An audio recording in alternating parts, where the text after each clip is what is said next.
누가복음 5장 33절부터 39절까지 말씀. 그들이 예수께 말하되 요한의 제자는 자주 금식하며 기도하고 바리새인의 제자들도 또한 그리하되 당신의 제자들은 먹고 마시나이다. 예수께서 그들에게 이르시되 본인집 손님들이 신랑과 함께 있을 때에 내가 그 손님으로서 금식하게 할 수 있느냐?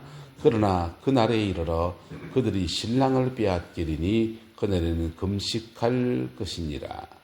또 비유하여 이르시되 새 옷에서 한 조각을 찢어 낡은 옷에 붙이는 자가 없나니 만일 그렇게 하면 새 옷을 찢을 뿐이요 또 새 옷에서 찢은 조각이 낡은 것에 어울리지 아니하리라. 새 포도주를 낡은 가죽 부대에 넣는 자가 없나니 만일 그렇게 하면 새 포도주가 부대를 터뜨려 포도주도 가 쏟아지고 부대도 못 서게 되리라.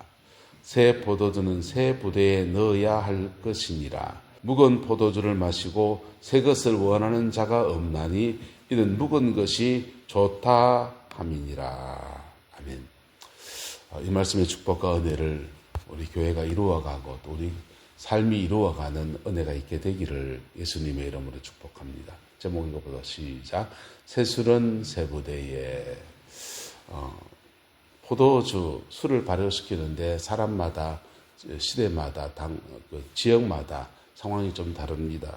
유럽은 오크통이라고 해서 그 통나무로 이렇게 만들어가지고는 거기다가 이제 그 나무 안에서 오크 향이 배이는 포도주를 만드는 것이 그것이 유럽의 풍습이에요. 프랑스사 와인들은 그렇게 만들어지죠. 한국은 장독대에다가 발효시켜서 이렇게 좋은 효과 있겠죠. 여기다 발효시키고. 이건 다 오픈 됐는데, 이스라엘 지역은 포도주를 발효시키는데 예수님 당시에 가죽 부대를 사용했다는 것입니다. 양을 많이 쓰니까. 양의 내장, 위장 같은 거, 이런 걸 가지고서 거기다가 이제 발효를 시킵니다. 그러면 포도주가 양의 위장 안에서 발효되면서, 이게 부풀어 오르는 가스가 잘 부풀어 오릅니다. 또 두툼하게 부풀어 오르면, 어느 정도 부풀어 오르면 이게 포도주가 다 되었구나. 그래서 이제 그거를 이제 열어서 그걸 이제 쭉 짜서 그렇게 마시게 되는 겁니다. 이게 다 부풀어 오르고 나면 양의 위장이 이제 더 이상 부풀어 오를 수 없고 더 많이 부풀어 오르게 되면 그때부터는 터져버리게 되는 것입니다. 포도주도 발효 과정이 처음에는 이게 알코올 발효가 돼서 술이 됐다가 더 발효시키게 되면 초산 발효에서 초가 되는 단계로 넘어가 버리잖아요. 그때 되면 이게 가스가 너무 많이 나와서 터져버리게 되는 겁니다. 적절함을 유지해 갈 때 이게 신선한 포도주로, 맛있는 포도주로 그렇게 마실 수가 있는 것입니다. 근데 이렇게 새 포도 가죽 부대에다가 포도주를 이렇게 발효시키는데 새 포도즙을 짜서 그 포도즙을 가죽 부대에다가 넣는 겁니다. 근데 만약 낡은 가죽 부대, 이미 부풀어 오라서 큰 가죽 부대에다가 이 포도주를 넣으면 어떻게, 새로운 포도를 넣으면 어떻게 되겠습니까? 더 이상 부풀어 오를 수 없는데 포도주를 넣으니까 이게 부풀어 오르다가 적당하게 부풀어 올라서 적절히 마시고 나누어야 되는데 그러지는 못하고 그만 가죽 부대가 빵 하며 터져버리는 불상사가 발생하게 됩니다. 주님은 이것을 지금 무엇을 말씀하시냐? 새로운 시대를 담을 수 있는, 새로운 영혼들에게 영적인 양식을 먹일 수 있는, 영혼의 음료를 마시게 할 수 있는 예수님의 포도주, 어린 양 예수의 보혈, 할렐루야, 예수님의 보혈을 한 영혼에게 붓는 겁니다. 한 영혼에게 예수님의 보혈이 들어와요. 그리고 그 영혼이 거듭납니다. 거듭난 그 사람이 믿음의 성장 과정을 지나갑니다. 엎치락뒤치락 하는 시간도 지나가고 광야의 시간도 지나가요. 그러면서 그 포도가, 새 포도가 그 사람의 영혼 속에서 마치 부품하 익어오르는 그런 포도주처럼 적절히 익었을 때, 성숙했을 때, 그때 그 사람을 통해서 하나님이 한 시대를 그렇게 들어 쓰시는 거예요. 할렐루야. 들어 쓰시는 건데 이게 유효기간이 있다는 겁니다. 주님은 지금 이것을 한 개인에게 말하지 않고 지금 뭘 말하고 왔냐.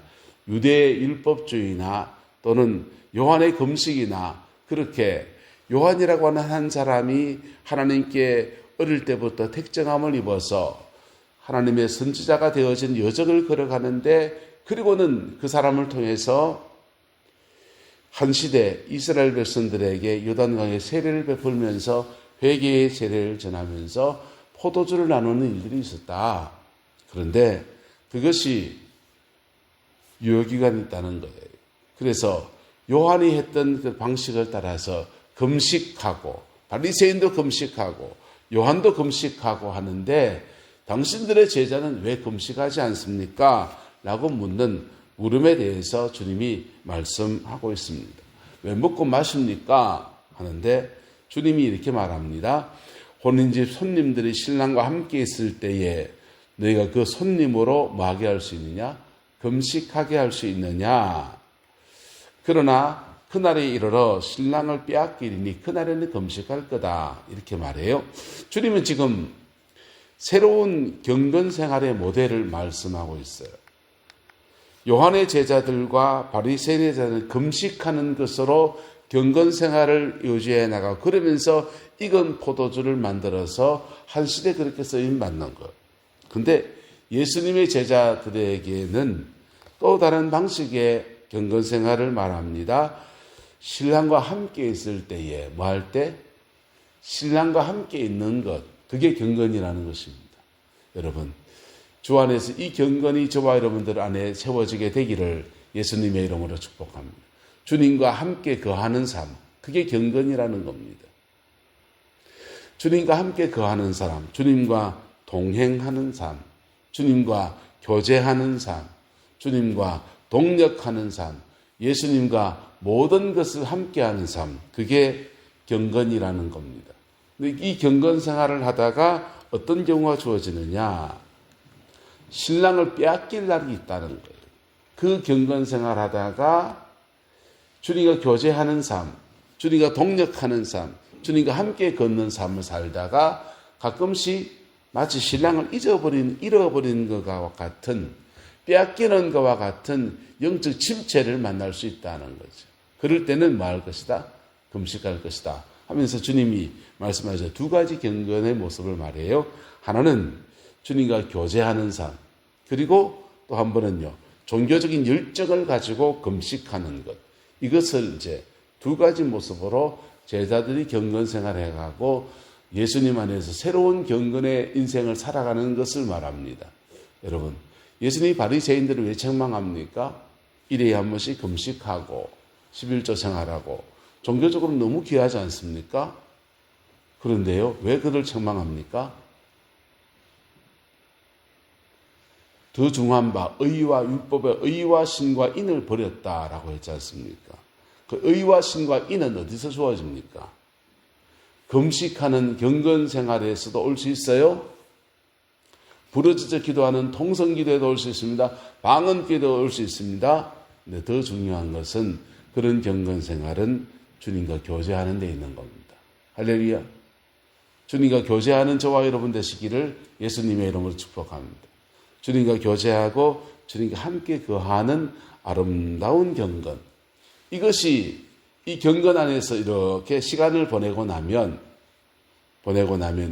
믿음 안에서 엎치락뒤치락하는 시간 지나갑니다. 그러면서 우리 속에 들어온 간단한 복음, 저는 중학교 3학년 2학년 때부터 예수 믿었는데 중학교 2학년 때 교회 다니면서 늘 듣던 그 말씀이 우리 영혼 속에 주님과 함께 거하는 여정 속에서 우리 속에서 뭐가 되어집니까?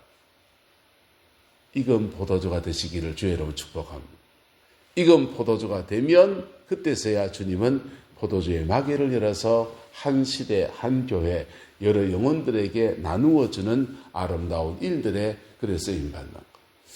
근데 이게 포도주를 담는 병이 만약 제도라든지 형식이라든지 모양이라든지 그런 걸 한다면 안에 있는 포도주는 내용에 속한 것이지요. 내용에 속한 것을 익히는 데 있어서 낡아버리면 안 된다. 그런 얘기를 주님 하고 있습니다.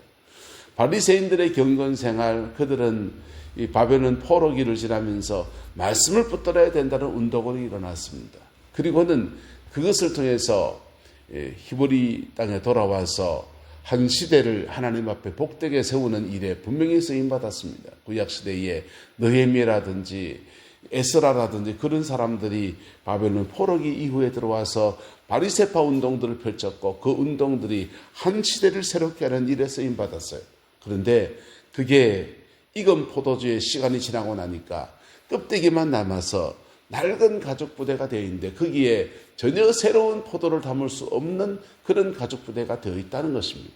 세례자 요한을 통해서 하나님께서 어렸을 때부터 경건의 훈련을 시키시고 하나님과 교제하는 삶을 세우시고 그리고 세례자 요한 영혼 속에 익은 포도주가 풍성해질 때 그가 요단강에서 회개의 세를 전파하면서 한 시대 하나님 앞에 주님의 오실 길을 예비하는 그 소중한 일을 감당했다는 것입니다.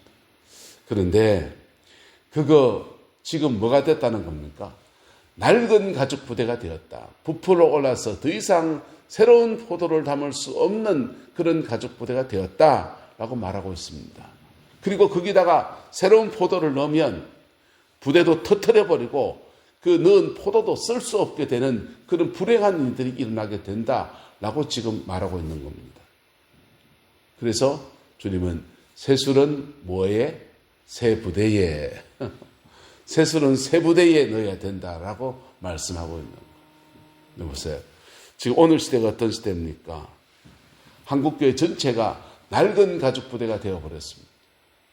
낡은 가죽 부대가 되어버렸어요. 한국교회뿐 아니라 저 유럽교회, 미국교회 다 낡은 가죽 부대가 되었습니다. 그리고 더 이상 거기에 새로운 포도가 들어가서 발효되고 진정한 복음을 통해서 사람을 회개시키고 영혼을 거듭나게 하는 그런 일들이 일어나는 그런 기독교가 아니라 종교적인 외형의 건물과 그리고는 뭐 그런 것들만 남아 있습니다. 부자 3대 간다고요. 유럽교회 같은 데는 세상 밖에 복음을 쫙 풀어놨더니 기독교 문화가 융성했어요. 그래서 세계 이제 1차 대전이 끝나고 있는데 그들은 복지국가의 기틀을 기독교 정신 안에서 그 문화 안에서 이루어냈습니다. 하지만 그것도 한 시대라고요. 이제는 그들의 정신, 그들의 경제, 그들의 복음의 능력 몽땅 다 좀 쇠퇴해서 낡은 가죽 부대가 되어 있습니다. 주님은 근데 지금도 새 가죽 부대를 일으키십니다. 할렐루야. 주님은 지금도 새 가죽 부대의 교회들을 일으키셔요. 그래서 그 유럽 땅에도 다 망한 것 같은데도 거기 부흥하는 교회가 있어요. 한국 교회도요. 다 어려운 것 같은데도요. 지금도 부흥하는 교회가 있습니다. 가슴이 절절 끓는 열정을 가지고서 새 가죽 부대의 사명을 감당하는 그런 교회들이 있습니다. 그럼 낡은 가죽 부대는 새 가죽 부대에 변화될 수 없습니까? 묘하게도요. 그 부풀어 오르는 양의 위장 그것을요. 낡은 가죽 부대를 바닷물에다 넣어놓고 오랫동안 좀 있다가 보면요. 이게 쪼그라든대요. 쪼그라들어서 원래 가죽 부대 사이즈가 쭉 줄어든답니다. 다이어트지요. 그리고는 거기다가 다시 포도를 넣고 발효시키면서 부풀어 오르는 그 여정을 또 지나간대요. 하나님께서 오늘 이 시대 안에서 부풀어 오르는 그래서 다 부풀어 올라서 낡은 가죽 부대를 새롭게 하시는 은혜의 역사들을 오늘 이 시대에도 행하고 있다고 저는 믿습니다. 그리고 그렇게 새로워진 가죽 부대들이 새 포도들을 담고 그것을 또 영혼들에게 나누는 아름다운 일들이 지금도 일어나고 있다고 믿습니다. 우리 교회도 다시 그 여정을 걸어가는 은혜가 있게 되기를 주의 이름으로 축복합니다. 그래서 우리 영혼 속에 우리 교회 성도들 속에 그리스도의 복음의 능력으로 새 가죽 부대를 만들어가는 믿음의 역사 그리고는 그것을요 이 동네 사람들 지역의 사람들에게 다시 나누어지면서 복음의 본정신을 가지고서 영혼을 섬기는 그런 교회의 상으로 새롭게 세워지게 되기를 주님의 이름으로 축복합니다. LA 은혜교회에 목회하시던 김광신 목사님께서 전 세계 교회를 다니면서 부흥회를 다니고 선교지에 그렇게 세계의 선교 가장 많이 한 교회였습니다. 김 목사님이 한국에 들어와서 제자들을 불러놓고서 이런저런 얘기하시는데 한 사람이 질문했습니다. 목사님, 전 세계 교회를 다녀보니까 부흥하는 교회의 특징이 어떤 겁니까? 교회 부흥은 목회자의 꿈이니까요. 김 목사님이 그렇게 말씀하시는 거예요. 부흥하는 교회는 두 가지 모델이 있어. 내가 다녀보니까 첫 번째 모델은 부흥의 동인이 교회 안에 있는 교회. 교회 안에 있는 교회. 영혼을 변화시키고 생명을 생명되게 하고 하는 그런 교회. 그래서 그런 부흥이 동인이 교회 안에 있는 교회는 폭발적으로 성장하지는 않아. 그런데 하나님이 한 영혼 붙여주면, 복음 전도지 들고 나가면 만장 뿌리면 한 명 오는 시대인데 그거 쉽지 않아. 그런데 한 명 붙여주면 그 영혼 붙들고 실험하면서 진짜 백이 만들어내는 그거 하는 거. 근데 부흥의 동인이 바깥에 있는 교회가 있다는 거예요. 바깥에 있는 거예요. 갑자기 교회 주변에 주거단지가 들어서고 갑자기 사람들이 막 이사 오고 그러면서 왕꽝꽝 하면서 몰려온다는 거. 그 교회에 몰려와서 갑자기 30명 됐으면 100명 됐습니다. 이렇게 부흥하는 신도시의 교회들이 있는데 그런 교회들은 성장할 때까지는 참아야지, 본색을 드러내지 말아야지, 착한 척 해야지 한다는 겁니다. 근데 그거 부흥의 동이 밖에 있는 교회들은 그 바깥에서 더 이상 사람들이 안 들어올 때 그때부터 변화되지 않는 인간의 본성이 다 나온다는 거예요.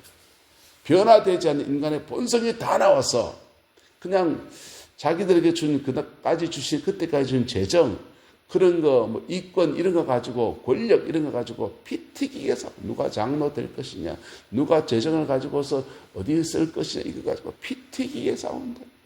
그거 다 까먹을 때까지, 그리고 그 교회가 감당할 수 있는 역량일 때까지 우고로 달다가 그 다음에 사그라든다. 그게 두 가지 모델. 그거 말고 다른 모델이 없습니까? 모르니까 목사님이 그러셨어요. 세 번째 모델 하나 더 있어. 세 번째 모델은 자기 교회 안에 부흥의 동인이 있고 밖에도 열리는 거야. 교회 안에 부흥의 동인이 있어서 복음의 본질을 가지고 영혼을 붙들고 실험하고 양육하고 세워가고 믿음의 사람을 길러가는 이거 해나가는데 한 명, 두 명, 1년에 2명 오는 성도 붙들고서 난 목회를 잘못하는가 싶은데 하나님이 어느 날 교회 바깥에 문고를 확 열어준다는 거예요. 그러면 그 사람들이 확 교회 안에 들어오는데 들어온 사람들을 이미 준비된 영혼이 그리스도의 심장으로 복음의 말씀으로 양육해서 그들에게 익은 포도주를 먹으면서 그들도 변화시키는 여정을 그렇게 걸어가는 안팎에서 부흥의 동인이 함께 일어나고 함께 세워지는 교회, 그게 좋은 교회지. 그분이 그렇게 말씀하셨어요. 여러분, 우리 남절교회 새 가족 부대의 여정을 복되게 걸어가는 은혜가 있기를 소망합니다. 그리고는 그 속에 새 포도를 담아서 그 포도가 변화되어서 새 포도주의 역사로 일어나게 되는, 그래서 복음을 통해서 정말 가정이 변화되고 영혼이 변화되고 삶의 자리 안에서 주님이 함께 하시는, 주님과 교제하는 삶으로 그렇게 깊이 나아가는 그러한 교회, 우리 교회가 되기를 주의 이름으로 소망하고 저와 여러분 남은 인생에 그렇게 쓰임받게 되기를 예수님의 이름으로 축복하고 축원합니다. 기도하겠습니다. 좋으신 아버지 하나님, 주님의 은혜와 사랑을 감사합니다. 날마다 주 예수 그리스도 그 이름으로 승리하는 저희들 되게 인도하여 주시고 피 묻은 십자가의 능력으로 넉넉한 승리의 생을 살아내는 은혜가 있게 축복하여 주시옵소서. 우리 내남제일예가 늘 세부대가 되게 하여 주사 주님의 신선한 포도주를 아버지 하나님 담고서 그것을 한 시대에 나누는, 이 지역 안에서 나누는, 그래서 교회됨의 본질을 이루어내는 우리 교회 되어지게 축복하여 주시고 이 일에 수종드는 내남제일의 모든 중직자들마다 이 은총 속에 귀하게 쓰임받고 하나님이 귀한 상급 누리는 은혜 있게 축복하여 주시옵소서. 여호와께서 온전한 은혜와 사랑으로 함께해 주시기를 원합니다. 예수님의 이름으로 축복하며 기도드리옵나이다. 아멘.